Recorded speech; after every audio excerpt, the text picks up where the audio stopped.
हाय दोस्तों, कैसे हो आप सब। आशा करता हूँ कि आप लोग मस्त होंगे, स्वस्थ होंगे, मस्त होंगे। और मैं एक बार फिर से आप लोगों को अपने चैनल मेरा देश मेरे साहित्य पर स्वागत करता हूँ।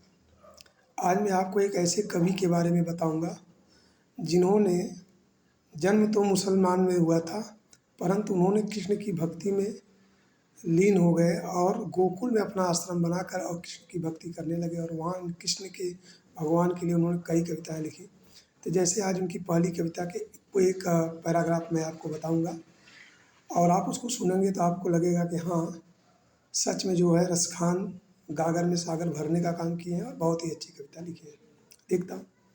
रसखान जी कहते हैं, भगवान कृष्ण से उनकी कितनी प्रेम थी जरा इस कविता से पता चलता है। उन्होंने कहा, मानुष हो तो वही रस खान, बसो ब्रज गोकुल, गाँव के ग्वारन जो पशु हो तो चरो रे कहाँ नित नंद के धेनु मजारन, पाहन हो तो वही गिरि को जो धरे हैं छत्र पुरंदन कारण, जो खग हो तो बसेर करो मिली कालिंदी कूदी कदम की डारन।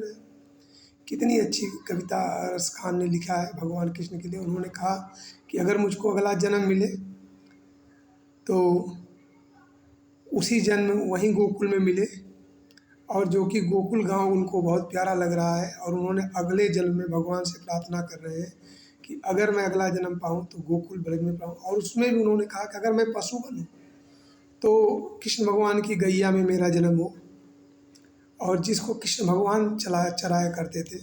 और अगर मैं पाहन कहीं पत्थर बन जाऊँ, कोई निर्जीव वस्तु भी बनूँ अगर, तो वहीं पहाड़ पर मेरा अस्तित्व हो जिसको भगवान कृष्ण अपने उंगलियों पर उठाए हुए थे। और कह रहे हैं अगर मैं खग बनूँ, खग मतलब अगर मैं पक्षी बनता हूँ तो हमारा जन्म वहीं पर हो, उसी पेड़ पर मेरा घर रहे जहाँ पर भगवान कृष्ण जो है कदम की डाल पर बैठकर गोपिकाओं के वस्त्र का हरण किए थे और रासलीला रचाए थे। धन्यवाद। ऐसे महान कवि को मैं बार बार प्रणाम करता हूँ, क्योंकि ऐसे कवि कई युग में एक बार ही आते हैं और उन्होंने अपने पूरा जीवन भगवान कृष्ण के प्रेम में और जो है उनके भक्ति में बिताया। कल मैं आपको रसखान की दूसरी पोएम लेकर आता हूँ, अगला स्टेप इसका लेकर आता हूँ।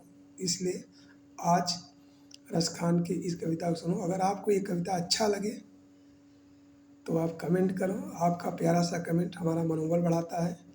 और आप लोग के लाइक और सब्सक्राइब से ही मैं आगे कविताओं को बना करके और आपके सामने पेश करता हूँ। धन्यवाद।